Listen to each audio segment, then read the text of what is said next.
आज मैं बहुत खुश थी क्योंकि आज मैं अपने सपनों की सरजमीन पर जा रही थी। मैं आज वहां पर जा रही थी जहाँ के लोग सपने देखते हैं। मेरा दिल खुशी के मारे फूले जा रहा था और मैं खुद बहुत खुशी के साथ एक एक चीज देख रही थी। मैं जहाज में बैठी तो एक लम्हे के लिए दिल खौफ से कांपा, लेकिन फिर खुशी का एहसास मन में आ गया। मैं अपने सुहाने सपने संजोए हवा में उड़ रही थी। तो फिर जब मेरे कदम जमीन पर लगे तो मुझे नहीं मालूम था कि मैं पहले ही कदम पर लड़खड़ा जाऊंगी और मुंह के बल गिरूंगी। और जब यह मालूम हुआ तब तक बहुत देर हो चुकी थी। मेरा नाम कुसुम है और मैं एक 19 साल की जवान और हालात की सताई हुई लड़की हूँ। मैं एक गरीब घराने में पैदा हुई। जब मैंने आँख खोली तो सारे घर में उस वक्त टेंशन का माहौल था। मेरी जन्म पर कोई भी खुश नहीं था और सारा घर गम में डूबा गया कि लड़की पैदा हुई है। हर किसी को यही उम्मीद थी कि उनके घर पहली औलाद लड़का हो गया। लेकिन जब एक लड़की ने आँख खोली तो बजाय खुश होने के एक मायूसी सी छा गई। मेरे पापा एक मिल में मजदूरी करते थे और मामूली सी तनख्वाह के साथ घर चलाते थे। माँ घर में कागज के लिफाफे बनाकर दुकानों पर बेचती और उसके साथ ही दर्जी की तरफ से कमीज हुक के लिए आते तो वह सिलाई करके दे देती। घर का गुजारा बहुत मुश्किल से चलता था। मेरे बाद मेरी 3 बहनें और पैदा हुई और फिर एक भाई पैदा हुआ। हम 5 भाई बहन हो गए। लेकिन मेरे माँ बाप को जो लड़कियों का दुख लगा वह भाई के आने पर भी कम ना हुआ। पहले दिन से हमें जो दर्जा दिया गया था बस अब तक वही दर्जा बरकरार रहा। ना तो माँ की तरफ से वह प्यार मिल सका और ना ही बाप की तरफ से। दोनों के लिए लड़कियां एक बोझ थी। ना जाने इस खानदान को लड़कियों से इतनी नफरत क्यों थी, वरना मेरी माँ भी एक औरत थी, दादी भी और फूफी भी, वह भी एक औरत थी। और फिर आखिर यह लड़कियों से इतनी नफरत क्यों करते थे। मैंने 1-2 बार दादी से पूछा भी, दादी पापा मुझे प्यार नहीं करते, जबकि मेरी सहेली के पापा उसे बहुत प्यार करते हैं। लेकिन दादी ने मुझे डांट के चुप करवा दिया। इसी तरह की जहनी उलझनों में हम जवान होते गए। हम चारों बहनें जब तक साथ खड़े होते तो एक बराबर ही लगती, क्योंकि हम चारों में एक एक साल का ही फर्क था। यूं हम एक जितने ही लगते थे। हमने बहुत छोटी उम्र से माँ का हाथ बटाना शुरू कर दिया था। माँ की हर मुमकिन मदद करती और जितना हो सकता घर के काम काज में भी उनका हाथ बटाती। लेकिन माँ ने कभी खुश होकर मुझे शाबाशी नहीं दी थी। ना जाने स्कूल भी क्यों दाखिल करवा दिया। हालांकि पापा के ख्याल में लड़कियों का स्कूल जाना इतना जरूरी नहीं था। मेरी फूफी की शादी करीब ही के एक इलाके में हुई थी, इसलिए अक्सर आ जाया करती थी। वह अपने घर में खुश थी। उसको मियाँ ठेकेदारी करते थे और उसको अच्छा काम मिल जाता था, इसलिए वह अक्सर हमारे पास चक्कर लगा लेती तो फिर हमसे प्यार करती थी। हमारे लिए आते वक्त काफ़ी चीज़ें ले आया करती थी। हम भी फूफी का इंतज़ार करते थे और जब वह आती तो वह दिन हमारे लिए ईद का दिन होता। फूफी के पास बैठकर उसकी ही लाई हुई चीज़ें खाना हमें बहुत अच्छा लगता था। इसी तरह रोते रुलाते हम जवान हो गए। मैंने अभी एक फैक्ट्री में मुलाजमत शुरू कर दी थी। फैक्ट्री में मुलाजमत करने का भी एक अजीब ही किस्सा है। मैं जैसे ही 18 साल की हुई तो गली में पहचान बनने वाले कार्ड वालों की गाड़ी आई। इलाके के लोगों ने पहचान बनने वाले कार्ड बन रहे थे तो शौक शौक में मैंने भी बनवा लिया। हालांकि पापा कह रहे थे तुझे क्या ज़रूरत है, लेकिन मैंने कहा कहीं ना कहीं तो ज़रूरत पड़ ही जाती है। और फिर अब तो गाड़ी आई हुई है और फ्री में बन रहा है तो मैं क्यों ना इस चीज़ का फ़ायदा उठाऊं। इसलिए मैंने भी लगे हाथों पहचान बनने वाले कार्ड बनवा लिया था। उन्हीं दिनों हमारे इलाके के करीब ही एक कपड़े की फैक्ट्री शुरू हुई। वहाँ पर औरतें धड़ाधड़ काम के लिए जाने लगी। हमारे मोहल्ले की अक्सर औरतें वहाँ पर काम करने लगी। उन्हीं में से एक मेरी सहेली दीपिका की माँ भी थी। दीपिका की माँ भी अपने घर के हालात से तंग आकर फैक्ट्री में मुलाजमत शुरू कर दी थी। एक दिन जब वह हमारे घर आई तो माँ के साथ बातें कर रही थी। दीपिका की माँ बता रही थी कि फैक्ट्री में काम बहुत अच्छा है। उनका काम पैकिंग का था और उनका मुआवजा भी माकूल है और अच्छी तनख्वाह मिलती है। और फिर कहते हैं कि साल के बाद तनख्वाह बढ़ाई जाएगी। दीपिका की माँ मेरी माँ से कह रही थी तू भी फैक्ट्री में काम कर ले, घर पर बैठ के भला तुझे कितने पैसे आ जाते हैं। तो मेरी माँ कहने लग गई, फैक्ट्री में नौकरी नहीं कर सकती, इसके पापा नहीं मानेंगे। माँ ने बड़ी मायूसी से कहा तो वह भी चुप कर गई, लेकिन फिर कुछ देर बाद कहने लगी, अगर तू इसी तरह बैठी रहेगी तो कैसे अपनी बेटियों को ब्याहेगी। आखिर सारी की सारी जवान खड़ी हैं, एक एक करके ब्याहना शुरू करेगी तो फिर यह सारी अपने घर की होंगी। अगर इसी तरह से देर करोगी तो कैसे चलेगा। दीपिका की माँ ने माँ को बहुत समझाया, लेकिन माँ का एक ही जवाब था कि इसके पापा नहीं मानेंगे। तो मेरी किस्मत से शाम को माँ ने पापा से बात कर ली और पापा से कहने लगी, मुझे आपसे कुछ बात करनी है। माँ ने डरते डरते कहा। तो पापा, जिनका मूड आज कुछ अच्छा था, क्योंकि घर आते ही ना तो वह गुस्से में किसी पर बात पर चिल्लाए थे और ना ही उन्होंने कोई बर्तन उठाकर फेंका था। माँ कहने लगी, मुझे फैक्ट्री में मुलाजमत करनी है। मोहल्ले की काफ़ी औरतें वहाँ जा रही हैं और सुना है कि माहौल भी बहुत अच्छा है। और वैसे भी इस तरह अकेले आप कब तक जिम्मेदारियाँ उठाते रहेंगे। अगर मैं भी आपके साथ मिल जाऊंगी तो हम जल्द ही इन लड़कियों को ब्याह कर उनके घर बार का कर देंगे। माँ ने डरते डरते पापा से बात की। पापा कुछ देर तक खामोश रहे, लेकिन फिर कहने लगे, ठीक है, तुम पता कर लो तो कल से चली जाओ। ना जाने पापा ने क्या सोचकर रजामंदी दे दी। माँ ने अगले ही दिन फैक्ट्री में जाकर काम का पता कर लिया। माँ को काम मिल गया और माँ ने फैक्ट्री में जाना शुरू कर दिया। घर की जिम्मेदारी मुझ पर आ गई। माँ को फैक्ट्री जाते अभी कुछ दिन ही गुजरे थे कि एक दिन माँ की तबीयत खराब हुई और उनका सांस बहुत बुरी तरह से फूलने लगा। दरअसल माँ को हार्ट की समस्या थी और इसी वजह से उनकी तबीयत किसी भी वक्त अचानक से खराब हो जाती थी। उस दिन भी ऐसे ही हुआ। माँ की रंगत जल्द पड़ गई और तकलीफ की शिद्दत से वह बेहाल हुई जा रही थी। कुछ दिन डॉक्टर से दवाई ली, तब जाकर आराम आया, लेकिन इतने कम वक्त में ही माँ के हालात बहुत खराब हो गए थे और उनका चेहरा मुरझा गया था। इतने में पापा भी चले आए और जब माँ की तबीयत खराबी का पता चला तो वह भी परेशान हो गए। अगले दिन भी माँ फैक्ट्री ना जा सकी। तबीयत खराबी ने उन्हें उठने ही नहीं दिया। लेकिन शाम को दीपिका की माँ घर चली आई और कहने लगी, सुपरवाइजर कह रहा था, अगर तुमने छुट्टियाँ ही करनी है तो घर पर बैठो, वहाँ पर फ्री में तनख्वाह नहीं मिलेगी। लेकिन माँ कहने लगी, मेरी तबीयत ठीक नहीं है, तुम्हारे सामने ही है, यह देखो मेरी क्या हालत हो गई है, एक छुट्टी कर लेने से क्या फ़र्क पड़ जाता है। तो दीपिका की माँ कहने लगी, मुझे इस बात से कोई मसला नहीं है, वो तो मैं तुम्हारे पास सुपरवाइजर का पैगाम लेकर आई थी, क्योंकि वह नहीं चाहता कि उसका स्टाफ इस तरह छुट्टियां करता फिरे। माँ अगले दिन भी काम पर नहीं जा सकी और सुपरवाइजर की तरफ से बुलावा आ गया कि काम पर आने की कोई ज़रूरत नहीं है। मैं यह सब कुछ देख रही थी और परेशान हो रही थी, क्योंकि माँ की नौकरी के साथ घर में जो एक उम्मीद बंधी थी, अब वह टूटती नजर आ रही थी। इसलिए फिर इन हालात को मद्देनजर रखते हुए मैंने एक फ़ैसला किया और माँ को कह दिया कि मैं आपकी जगह फैक्ट्री में जाकर काम करूँगी। माँ इस बात के लिए राज़ी बिल्कुल नहीं थी और पापा भी बिल्कुल राज़ी नहीं थे, लेकिन मैंने माँ से कहा कि घर के हालात आपके सामने हैं और फिर आपकी बीमारी पर भी अब बहुत खर्चा हो रहा है, तो सिर्फ पापा की तनख्वाह से गुजारा नहीं होगा। मैंने माँ को आहिस्ता से कहा तो माँ सोच में पड़ गई। उसके बाद माँ ने किसी न किसी तरह से पापा को भी मना लिया। मैं अगले ही दिन दीपिका की माँ के साथ नौकरी पर जाने लगी। मुझे वहाँ जाकर अच्छा लगता था।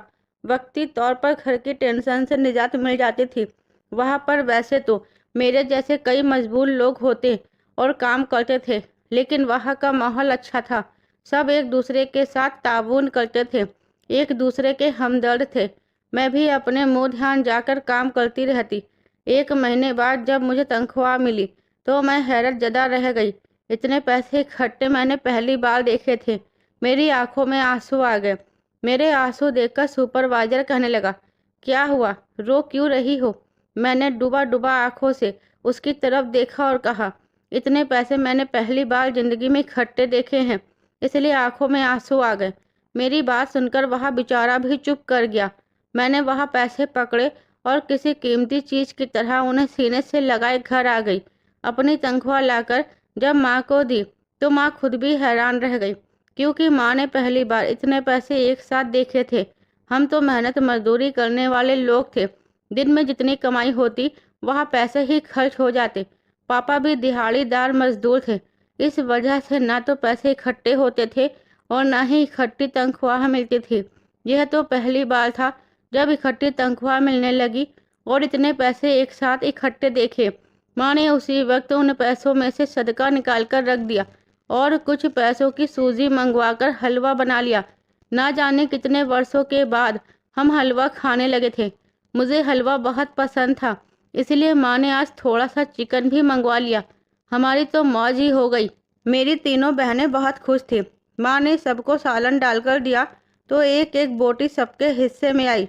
मेरे भाई के लिए माँ ने लेग पीस अलग करके रख दिया। मुझे यह बात महसूस तो बहुत हुई, लेकिन मैंने कुछ कहा नहीं। मेरी इतने दिनों की मेहनत की कमाई थी। माँ ने एक बार भी गवारा नहीं किया कि वह लेग पीस मुझे ही दे देती, लेकिन नहीं, वह तो मेरे भाई के लिए रख दिया गया और उसे ही दिया गया। माँ अब उन पैसों को बहुत सोच समझकर खर्च करती। मेरा फैक्ट्री में दूसरा महीना शुरू हो चुका था। मैं सुबह 9 बजे जाती और शाम 5 बजे वापस आती। सारा दिन खड़े होकर पैकिंग का काम करना पड़ता। सिर्फ 1 घंटा खाने का टाइम होता। मैं खड़े खड़े थक जाती थी, लेकिन कुछ करने की लगन थी। और फिर सारा दिन घर पर बैठकर क्या करती कि इन्हीं दिनों मोहल्ले में से एक आवारा लड़का मेरे पीछे लग गया। मैं वैसे तो 18 साल की थी, लेकिन कद काठी अच्छी थी और रंग रूप भी गोरा था। अल्लाह ने हुस्न की दौलत दे रखी थी। बेशक गुर्बत थी, लेकिन हुस्न से अल्लाह ने माला माल कर रखा था। हालांकि जब मैं फैक्ट्री जाती तो बड़ी चादर और दुपट्टे का इस्तेमाल करती थी, लेकिन न जाने वह लफंगा कैसे मेरे पीछे लग गया। अब मैं जब भी आती वह रास्ते में खड़ा होकर मेरा इंतजार कर रहा होता। पहले पहल तो मैंने नज़रअंदाज किया, क्योंकि मैं घबरा जाती थी। और फिर मैंने खुद को जरा मजबूत किया और उसे जब भी खड़ा देखती तेजी से पास से गुजर जाती। फिर आहिस्ता आहिस्ता वह सीटियां मारने लगा और कभी कागज की छोटी सी पर्ची मेरी तरफ फेंक देता। मैं गुस्से से उसे देखती आगे बढ़ जाती। यह हमारे मोहल्ले का शौकी बदमाश था।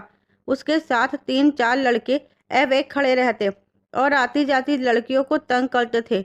अब यह मेरे पीछे लग गया था, तो मुझे इस चीज़ का बहुत गुस्सा था और अंदर ही अंदर मैं खौफजदा भी थी। काफ़ी दिन हो गए थे उसको मेरे पीछे आते हुए। अब तो वह मुझे फैक्ट्री के दरवाजे तक छोड़कर जाता। मुझे बहुत गुस्सा आता था और घबराहट होती रहती। मैं यहाँ वहाँ देखती, तेज तेज चलती, लेकिन वह मेरा पीछा छोड़ता ही नहीं। और आज तो हद ही हो गई। उस कमीने ने रास्ते में ही मेरा हाथ पकड़ लिया। मेरे तो सर से लगी पैरों पर बुझी। मैंने उसे एक जोरदार थप्पड़ मार दिया। वो गाल पर हाथ रखे सागत नज़रों से मुझे देखता रहा। उसको थप्पड़ मारने के बाद मुझे एहसास हुआ कि शायद मैंने गलती कर दी है, इसलिए मैं जल्दी से वहाँ से हट गई, क्योंकि मिनटों में वहाँ भीड़ इकट्ठी होनी शुरू हो गई थी। लोगों को तो मुफ्त का तमाशा चाहिए होता है। शौकी के चेहरे के तासुरात मुझे कुछ अच्छे नहीं लग रहे थे। मैं बहुत घबराए हुए अंदाज में घर वापस लौट आई। माँ ने जब मुझे वापस आते देखा तो पूछने लगी, क्या बात है, तू वहाँ से वापस क्यों आ गई? सब ठीक तो है? मैंने माँ से कहा कि शौकी ने रास्ता रोक लिया था, तो मैंने उसे थप्पड़ मार दिया।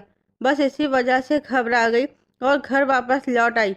मेरी बात सुनकर माँ ने दिल पर हाथ रख लिया और कहने लगी, यह तूने क्या किया? तुझे पता भी है कि वह कितना बड़ा बदमाश है और इलाके के लोग उससे कितना डरते हैं, फिर भी तूने ऐसा क्यों किया? माँ तो बहुत ज़्यादा घबरा गई थी और मुझे भी डरा रही थी। और सच पूछो तो मैं खुद भी उसे थप्पड़ मारकर अब घबरा रही थी, क्योंकि मुझे पता है कि वह कितना बड़ा बदमाश है। इलाके की लड़कियों की बिल्कुल इज्जत नहीं करता। उसके अलावा 1-2 बार सुना भी था कि उसने लड़कियों को अगवा भी किया था। जेल में भी रहकर आया था। बड़े बड़े पुलिस अफसरों और दूसरे गुंडों से उसकी काफ़ी ताल्लुकात थे, इसलिए मैं थोड़ा घबरा रही थी। लेकिन अगले दिन जब मैं फैक्ट्री जाने लगी तो डरते डरते रास्ता तय किया, लेकिन वहाँ मुझे रास्ते में कहीं नज़र नहीं आया। मैंने अल्लाह का शुक्र अदा किया। मुझे लगा कि शायद मेरे थप्पड़ मारने के बाद वह संभल गया है, उसे समझ आ गई है और अब वह मेरे रास्ते में नहीं आएगा। लेकिन शायद यह मेरी बहुत बड़ी गलतफहमी थी। कुछ दिन तो वह मेरे रास्ते में नहीं आया और मैं अब बेखौफ से फैक्ट्री जाने लगी। लेकिन एक दिन फिर वह रास्ते में आ गया। हुआ कुछ यूँ था कि उस दिन मैं फैक्ट्री जाने के लिए निकली तो मुझे पहले ही देर हो रही थी, इसलिए मैंने शॉर्टकट लेने का सोचा। मैं तंग गली की तरफ मुड़ गई और यही मेरी सबसे बड़ी गलती थी। मुझे नहीं पता था कि शौकी बदमाश रास्ते में ही खड़ा होगा। जैसे ही मैं गली में मुड़ी तो सामने ही वह मुझे खड़ा नजर आ गया।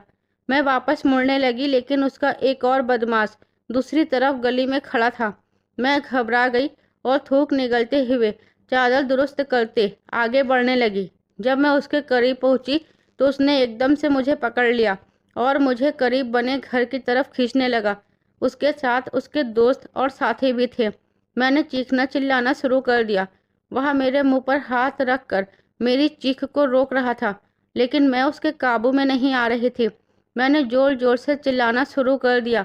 इर्द गिर्द के घरों के लोगों ने दरवाजे खोल दिए और बाहर निकल आए। जब शौकी ने वह देखा तो एकदम से मुझे वहां पर धक्का देकर गली के दूसरी तरफ से निकल गया। मैं नीचे गिरी और मेरा सर जमीन पर लगा और माथे पर चोट आ गई और खून बहने लगा। मैंने खौफजदा निगाहों से सामने देखा तो शौकी गली मुड़ चुका था। मैं जल्दी से उठी और चादर अपने ऊपर ओढ़ ली।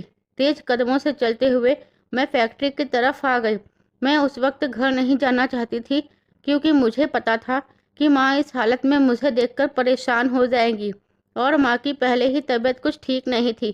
फैक्ट्री आकर मैं बाहर बेंच पर कितनी ही देर बैठी रही और अपने आप से बात करती रही। आज तो मैं बाल बाल बच गई। ना जाने मेरी कौन से अच्छे काम मेरे काम आ गए थे कि खुदा ने मेरी इज्जत की हिफाजत कर दी। मैं शौकी के हाथों पाप होने से बच गई। मुझे यकीन नहीं आ रहा था कि शौकी इस हद तक भी गिर सकता है और मेरे साथ ज़बरदस्ती करने की कोशिश करेगा। फैक्ट्री में काम के दौरान भी बार बार मेरा ध्यान सुबह होने वाले वाक़ये की तरफ ही जाता रहा। सुपरवाइज़र ने एक दो बार नोट किया क्योंकि मैं काम के दौरान गलतियां कर रही थी। उसने मुझे टोका भी तो मैंने सर हिलाकर अपनी गलती मान ली और दोबारा काम में बिजी हो गई। लेकिन आज मेरा ध्यान काम की तरफ नहीं था। मैं लगातार सुबह होने वाले पल के बारे में सोच रही थी। शाम तक मेरा सर दुखने लग गया और मुझे बुखार हो गई। मैं दीपिका की माँ के साथ ही वापस आई और उन्हें ताकीद की कि अगले दिन जब वह सुबह फैक्ट्री जाने लगे तो मेरा इंतज़ार करें, हम दोनों इकट्ठे जाएंगे। मैं घर वापस आई तो माँ बहुत परेशान बैठी हुई थी। माँ की शक्ल देखकर मुझे अपनी परेशानी वक्ती तौर पर भूल गई। मैंने माँ से पूछा, माँ क्या हुआ है, तुम इतनी परेशान सी क्यों बैठी हो? मेरे पूछने की देर थी कि माँ रोने लग गई और कहने लगी, पुलिस समीर को पकड़ कर ले गई है। माँ ने कहा तो इस एक शब्द ने मुझे सर से पैर तक हिलाकर रख दिया। मैं सन्नाटे में आ गई और आहिस्ता से दोहराया, समीर को? लेकिन क्यों? माँ आखिर उसने ऐसा क्या जुर्म किया था?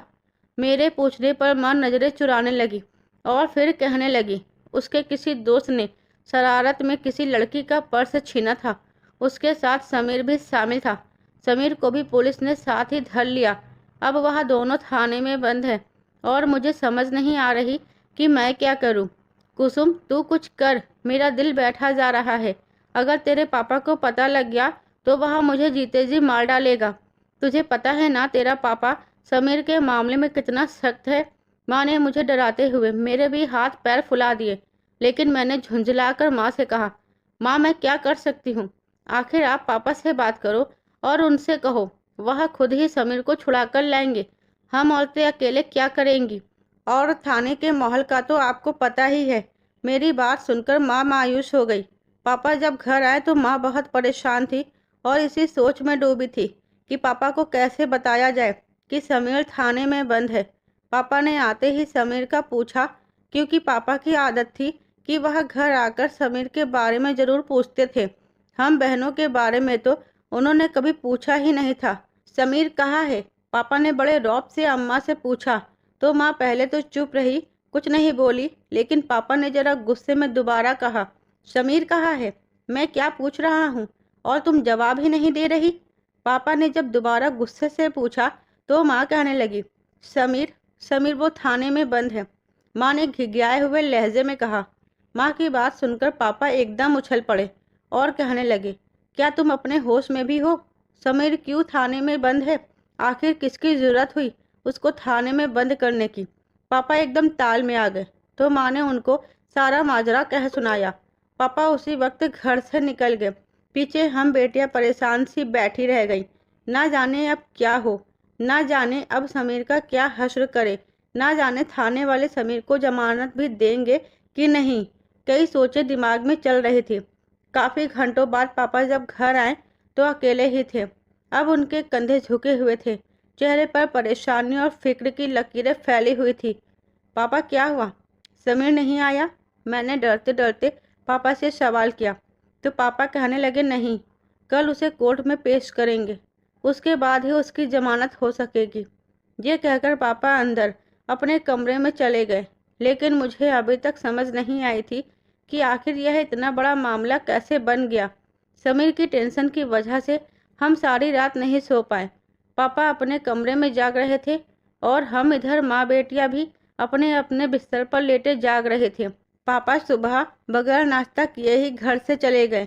समीर को कोर्ट में पेश किया गया और उसके ऊपर फर्द जुर्म लग गई। समीर ने एक औरत का पर्स न छीना बल्कि उसका मोबाइल अपने संभाल में भी रखा। कोर्ट ने समीर को 6 माह की कैद सुना दी। पापा घर आए तो बहुत टूटे बिखरे से लग रहे थे। हम में से किसी ने भी पापा से कुछ नहीं कहा क्योंकि पापा तो चुप थे। शायद हम बोलते तो पापा हम पर भी बरस पड़ते। यही सोचकर हम बहनें खामोश रही। कुछ दिन इसी तरह परेशानी से गुजरे। पापा समीर की तरफ से बहुत ही परेशान रहे, इसलिए वक्ती तौर पर मेरा ध्यान भी शौकी की तरफ से हट गया था। मैं बाकायदगी से फैक्ट्री जा रही थी क्योंकि पापा आजकल समीर की परेशानी की वजह से घर पर ही थे और बीमार पड़े हुए थे। और अगर मैं काम पर ना जाती तो फिर घर का गुजारा कैसे चलता, इसलिए मैंने फैक्ट्री से छुट्टी नहीं की। उन्हीं दिनों में फैक्ट्री में मैंने देखा कि सुपरवाइजर के पास कुछ लड़कियां अपने अपने नाम लिखवा रही थी। मुझे समझ नहीं आई कि आखिर ये अपने नाम क्यों लिखवा रही है। यह कौन सी लिस्ट बन रही है। उनमें से मैंने एक से पूछा कि तुम लोगों ने सुपरवाइजर को अपने नाम क्यों लिखवाए, तो वह कहने लगी कि यह कंपनी मजबूर औरतों को बाहर जाकर कमाने का मौका दे रही है। उसमें यह होगा कि सारा खर्चा कंपनी के जिम्मे होगा। बाहर जाकर तनख्वाह अच्छी मिल जाएगी, लेकिन घर वालों की इजाज़त लेना ज़रूरी है। इसलिए जो जो जाना चाहता है उन सब ने अपने अपने नाम लिखवाए हैं। उसने मुझे बताया तो मैं हैरान रह गई और उसे कहने लगी, ऐसा मुमकिन होता है? और क्या बाहर जाकर यहाँ से ज़्यादा पैसे मिलेंगे? तो मेरी बात सुनकर वह हंस पड़ी और कहने लगी, हाँ ज़्यादा पैसे मिलेंगे, क्योंकि हमारी करेंसी की इतनी वैल्यू नहीं है। जब हम बाहर जाकर कमाएंगे तो हमें वहाँ के हिसाब से पैसे मिलेंगे, और जब हम उन्हें दुबई से इंडिया भेजेंगे तो वहाँ ज़्यादा हो जाएंगे। उसने मुझे सादा लफ्ज़ों में समझाया तो मैं समझ गई और मेरे दिल में भी यह लालच पैदा हो गया कि मुझे भी बाहर जाकर कमाना चाहिए ताकि मैं अपने घर के हालात जल्द से जल्द बदल सकूं। इसलिए मैंने घर आते ही डरते डरते झिझक माँ से ये बात कह दी। मेरी बात सुनकर तो माँ फौरन उछल पड़ी और कहने लगी, नहीं ये मुमकिन नहीं है। मैं जवान जहाँ बच्ची को अकेले कैसे बाहर परदेश में कमाने के लिए भेज दूँ? तू यह ख्याल दिल से निकाल दे, ऐसा सोचना भी मत। माँ ने पहले ही मेरा दिल तोड़ दिया और मैं भी चुप करके बैठ गई। लेकिन फिर कुछ दिनों बाद कुछ ऐसा हुआ कि माँ अपना फैसला बदलने पर मजबूर हो गई। हुआ कुछ यूँ था, पापा काफ़ी दिनों के बाद काम पर गए थे। समीर की वजह से पापा बहुत परेशान रहे और चूंकि घर में कोई और मर्द नहीं था, इसीलिए वह खुद ही कोर्ट कचहरी भगतते रहे। पापा उस दिन काम पर गए तो वहाँ पर ना जाने क्या हुआ कि पापा को दिल का दौरा पड़ गया। पापा के साथ जो काम करने वाले थे वह पापा को लेकर अस्पताल भागे। सरकारी अस्पताल में पापा का इमरजेंसी में ट्रीटमेंट हुआ और उन्हें फौरन आईसीयू में दाखिल कर दिया गया। जब तक हमें घर पर इत्तला मिली तब तक पापा आईसीयू में दाखिल हो चुके थे। हमारे तो पैरों तले से ज़मीन खिसक गई। मैं क्योंकि उस वक्त फैक्ट्री में थी इसलिए बातें होती रहीं। 2 दिन बाद पापा की हालत बेहतर हो गई थी और वह घर आ चुके थे। डॉक्टर ने उन्हें मुकम्मल बेड रेस्ट को कहा था और साथ ही किसी किस्म की परेशानी और टेंशन ना लेने को कहा था। पापा की दवाइयाँ भी इतनी सारी लिख कर दे दी कि मैं और माँ देखकर चकरा गए। पापा बीमारी के बाद बहुत कमज़ोर हो गए थे और हर वक्त बिस्तर पर लेटे रहते। माँ बेचारी घर के मामलात भी देखती और बाहर के काम भी निपटाती रहती। मेरा तो सारा दिन फैक्ट्री में ही गुजर जाता था। छोटी तीनों बहनों को घर से निकलने की आदत नहीं थी और वैसे भी वह तीनों इतनी होशियार नहीं थी। फैक्ट्री में बस अब आखिरी तारीख में 2 दिन रह गए थे। जिसने नाम लिखवाना था उन सब ने लिखवा दिया। 2 दिन बाद आखिरी तारीख थी और मेरे दिल को बेचैनी लगी हुई थी। मैंने माँ की मिन्नत शुरू कर दी और कहा, माँ बस एक बार तू हामी भर ले और मुझे जाने दे। घर के हालात तेरे सामने हैं।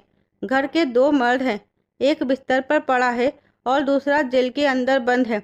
मैंने माँ से कहा तो माँ पहले तो चुप कर गई और फिर मुझे कहने लगी, ठीक है जैसे तेरी मर्जी, तू अपना नाम भी लिखवा दे और अपनी किस्मत आजमा ले। माँ के हाँ करने की देर थी। मैंने झट माँ को अपने साथ लगा लिया।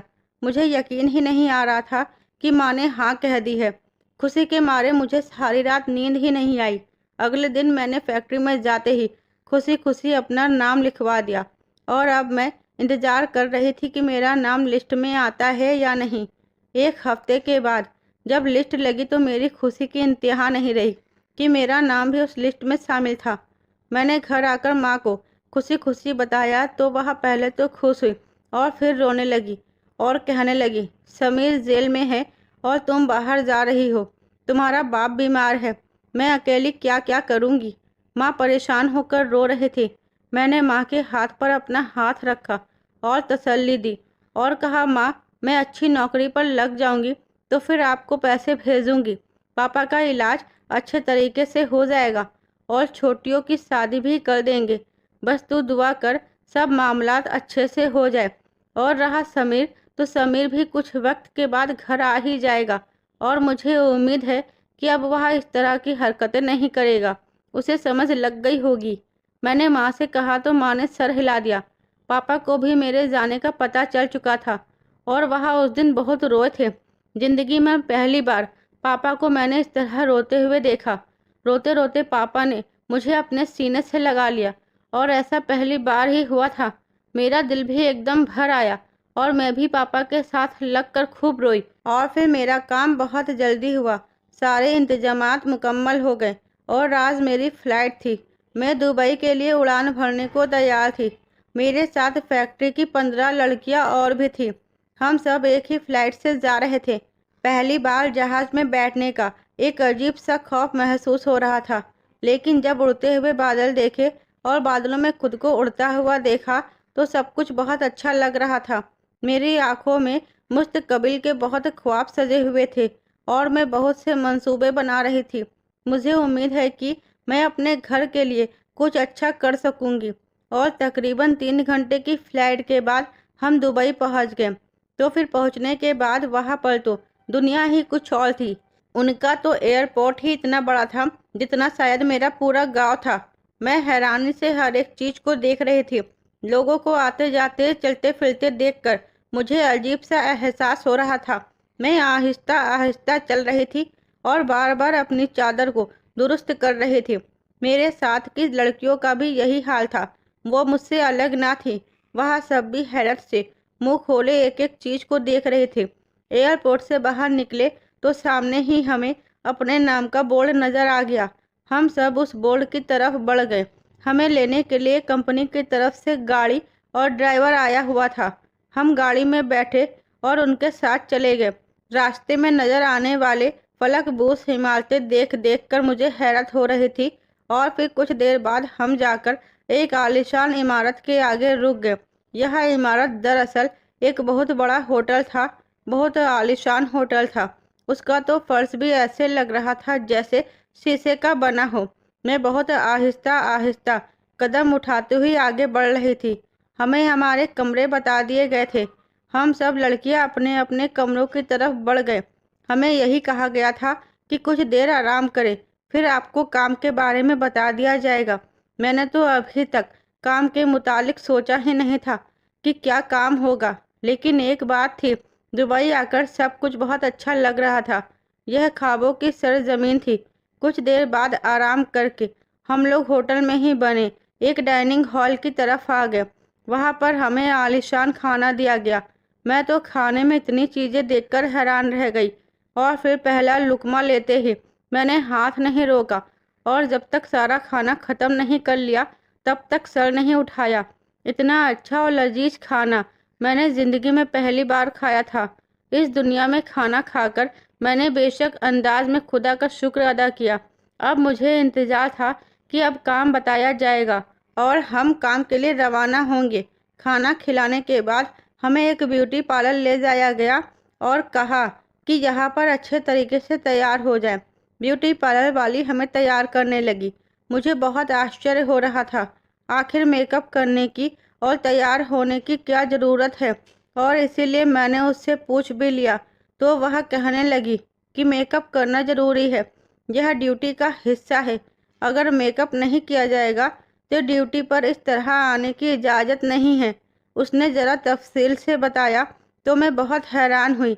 आखिर ऐसी कौन सी ड्यूटी है, कौन सा काम है जो बगैर मेकअप के नहीं हो सकता। मेरे दिल में बहुत सारे ख्याल आ रहे थे और मैं परेशान हो रही थी, लेकिन फिर सब खुदा के हाल पे करके मैंने मेकअप करवा लिया। हम सब लड़कियां बिल्कुल तैयार थी और एक से बढ़कर एक लग रही थी। हमारे लिबास हमारे मेकअप के साथ मैच नहीं करते थे। सबके लिबास बहुत आम और सादे से थे। हमें होटल वालों ने यही लिबास दिए और कहा कि ये पहन लो। सबके लिबास एक यूनिफॉर्म की तरह थे। मैं बहुत हैरान हुई कि काम बता नहीं रहे और इस तरह के कामों पर इतना जोर दिया हुआ है। मुझे थोड़ी ना गंवारी सी महसूस हो रही थी, लेकिन फिर भी मैंने वह लिबास थाम लिया और उसे तब्दील कर लिया। वह वाकई एक यूनिफॉर्म था, क्योंकि हम सब लड़कियों के एक जैसे ही थे। और फिर हमें एक बड़े से हॉल में ले जाया गया। फिर वहाँ पर हमें ड्यूटी के बारे में बताया गया। मुझे थोड़ी मायूसी भी हुई, क्योंकि मैंने अच्छी नौकरी का सोचा था। अगर मैं वहाँ पर पैकिंग का काम करती थी तो मैंने कम से कम यहाँ पर भी पैकिंग का काम ही सोचा था। लेकिन यहाँ पर तो हमें होटल की सफाई सुथराई का काम दिया गया था। हर एक लड़की को उनका काम समझा दिया गया था। मुझे थोड़ा अजीब लगा और बुरा भी, क्योंकि मैंने आज तक कभी भी सफाई का काम नहीं किया था और ना ही करना चाहती थी। लेकिन अब यहाँ पर आकर यह काम मेरी मजबूरी बन गया था। एक तो मैं इस तरह से वापस नहीं जा सकती थी, दूसरा मेरे पास अब वहाँ पर भी कोई नौकरी नहीं थी, और तीसरा यहाँ की तनख्वाह इतनी अच्छी थी कि चंद महीने काम करने के बाद ही मेरी काफ़ी सारी मुश्किलात आसान हो जाती। मैंने घर पर माँ को नहीं बताया कि मैं क्या काम करती हूँ, क्योंकि मैं नहीं चाहती थी कि वह भी दुखी हो। मैंने उन्हें यही बताया कि यहाँ पर पैकिंग का काम है और मैं पैकिंग ही करती हूँ। दुबई पहुँच के मैंने आते ही अपनी सुरक्षा के पहुँचने की खबर माँ को दे दी थी। अब यहाँ पर मुझे जो काम कहते मैं वहाँ कर लेती। होटल के काम में मेहनत तो थी, लेकिन मुझे अब अच्छा लगने लगा था। मैं अब आहिस्ता आहिस्ता यहाँ पर एडजस्ट होती जा रही थी। यहाँ पर एक ख़ास बात थी कि कोई भी मर्द नज़र उठाकर नहीं देखता था। अपने मुंह ध्यान काम करते रहते तो कोई भी आपको तंग नहीं करता था। मैं यहाँ पर अब एडजस्ट हो गई थी। मुझे घर की याद तो सताती थी, लेकिन एक अच्छे काम की खातिर मैं यहाँ पर मेहनत कर रही थी। जिस दिन मुझे पहली तनख्वाह मिली मैं बहुत खुश हुई। मैंने उसी वक्त माँ को फ़ोन किया और उन्हें अपनी तनख्वाह बताई। मैंने माँ को दरहम में तनख्वाह बताई तो माँ ने कहा, इतनी कम तनख्वाह, यह तो इतनी दूर काम कर रही है। लेकिन जब मैंने उन्हें इंडियन रुपयों के हिसाब से बताया तो माँ हैरान और परेशान रह गई। कहने लगी, कुसुम बेटा, तू वहाँ पर कोई गलत काम तो नहीं कर रही। माँ की सादगी पर मैं हंस दी और कहने लगी, माँ ऐसा कुछ भी नहीं है। यहाँ पर तनख्वाह इतनी ही होती है और जब इंडियन रुपयों में उसे कन्वर्ट कर दो तो फिर वह बहुत ज़्यादा बन जाती है। मेरी बात सुनकर माँ बहुत खुश हुई। मैंने माँ को अपनी सारी तनख्वाह भेज दी, क्योंकि मेरा रहना और खाना तो होटल की तरफ से ही था, इसलिए मुझे अपने पास पैसे रख के क्या करना था। माँ को जैसे ही इतनी बड़ी रकम वसूल हुई तो वह हैरान होकर रह गई। लेकिन मैंने माँ से कहा, अब हर महीने इतनी ही रकम मिला करेगी। आप अब छोटियों का दहेज तैयार करना शुरू कर दो और उनके लिए कोई रिश्ता देखो। 6 महीने में उनकी शादी करनी है।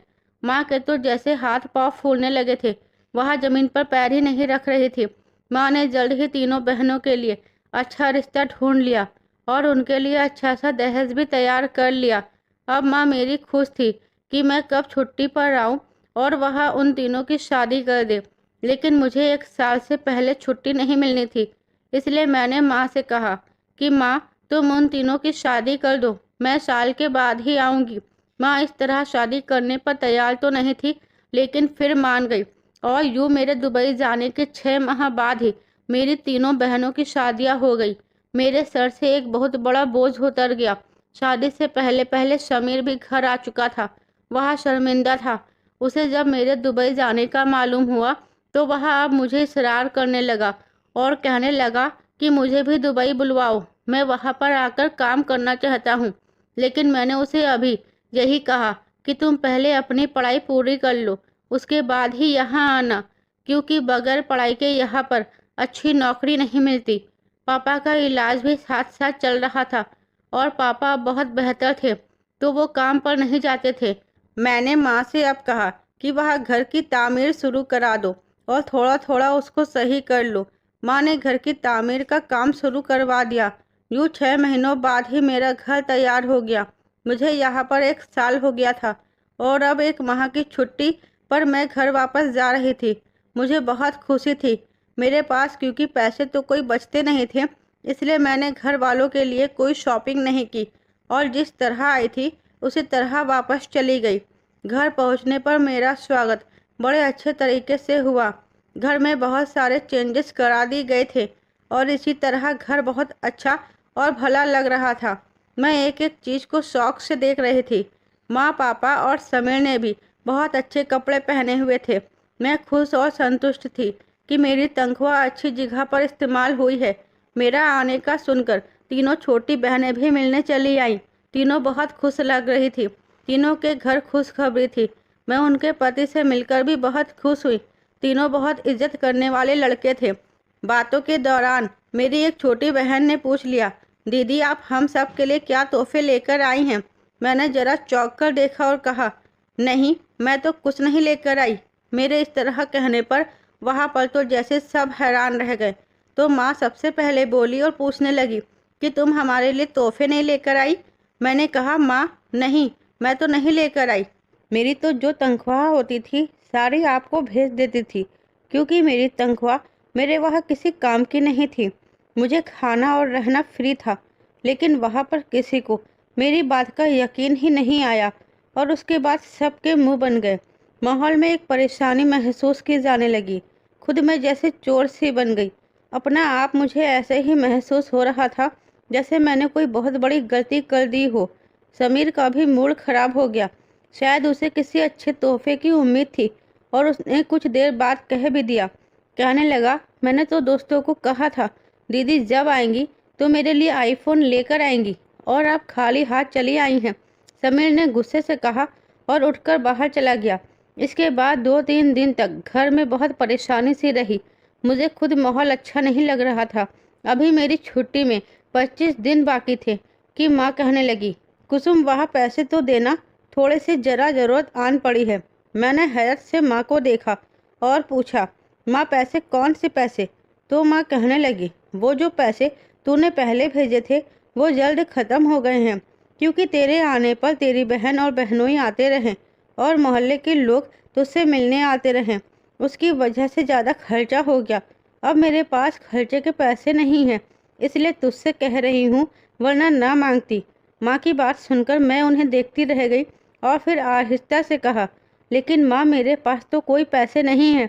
मैंने आपको पहले ही कहा है कि मेरी जितनी तनख्वाह थी वह मैं सब आपको भेजती रही हूँ और अब तो मेरे पास बिल्कुल भी पैसे नहीं हैं। मेरी टिकट तो कंपनी के ज़िम्मे थी, इसलिए मुझे अपनी टिकट की फिक्र नहीं थी। मेरी बात सुनकर माँ हैरान रह गई और गुस्से से कहने लगी, तुम्हारे पास पैसे हैं, बस तुम हमें देना नहीं चाहती। मुझे समझ आ गई। बाहर जाकर पता नहीं खुद को क्या समझने लग गई हो। पहले ही तुम्हारे बहन भाई तुमसे नाराज़ है कि तुम उनके लिए कोई तोहफा नहीं लेकर आई। वह सब आस लगाए बैठे थे कि दीदी आएंगी तो हमारे लिए ना जाने क्या क्या तोहफे लेकर आएंगी, लेकिन तुमने तो गैरों से भी बदतर सलूक किया, कुछ भी ना लेकर आई। आस पड़ोस मोहल्ले वाले सब मुझसे पूछ रहे हैं, कुसुम तेरे लिए क्या लेकर आई? अब मैं उन्हें क्या बताऊं? मुझे तो आस थी कि तू मेरे लिए सोने का सेट लाएगी और देखो खाली हाथ चली आई। मुझे इतनी शर्मिंदगी हो रही है कि मैं तुझे क्या बताऊं। माँ ने तो ना जाने मुझे गुस्से में क्या क्या कह दिया और मैं चुपचाप सुनती रही। मुझे यकीन नहीं आ रहा था कि यह सब मेरे अपने थे। क्या इनके लिए वहाँ पर मैंने इतनी मेहनत करती रही? क्या उनको पालने के लिए मैंने सफाई का काम बर्दाश्त किया, लोगों का गंदा साफ किया, सिर्फ इनके लिए, ऐसे अपनों के लिए, ऐसे बहन भाइयों के लिए? मेरा दिल को दर्द हुआ और मैंने अगले ही दिन अपनी वापसी की सीट बुक करवा ली। मैं जब वहाँ से निकलने लगी तो माँ बहुत शर्मिंदा सी थी, लेकिन अब मेरे दिल पर एक बर्फ जम चुकी थी। मैं सिर्फ पापा से मिली, उनसे प्यार लिया और एयरपोर्ट की तरफ रवाना हो गई। मैं सोच भी नहीं सकती थी कि मेरे घर वाले इतने खुदगर्ज भी हो सकते हैं, लेकिन अब उनकी खुदगर्जी अपनी आंखों से देखकर तो मैं हैरान रह गई। मैंने सोच लिया था कि अब उनके साथ कैसे चलना है। मेरी वापसी का सफ़र अब कुछ अलग था और अब मेरे दिल में कोई और इरादा था। अब मैं समझ चुकी थी कि मुझे अपनी सारी तनख्वाह नहीं बल्कि बस ज़रूरत भर के पैसे ही इन लोगों को भेजने थे। मेरी अच्छाई का, मेरी भलाई का, मेरे अपनों ने ही मुझे ये सिला दिया था। आज मैं बहुत दुखी हूँ और अब खुद की ज़िंदगी जीनी है, ये सोचकर मैं वापस दुबई के लिए रवाना हो चुकी हूँ। दोस्तों, कभी कभी हमें हमारे अपने ही बहुत गहरी चोट दे जाते हैं। अब वो समय नहीं कि कोई आपकी मेहनत की तारीफ करे, इसलिए पहले आप अपने बारे में सोचिए, बाद में किसी के लिए, फिर चाहे वो आपके कितने अपने ही क्यों ना हो। दुनिया सिर्फ अब पैसों से चलती है। तो दोस्तों, उम्मीद करती हूँ आपको मेरी कहानी पसंद आई होगी। कहानी पसंद आई है तो वीडियो को लाइक शेयर करना ना भूलें। चैनल पर नए हैं तो चैनल को सब्सक्राइब जरूर करें, साथ ही बेल आइकन को प्रेस करें जिससे वीडियो की अगली अपडेट सबसे पहले आपको मिले।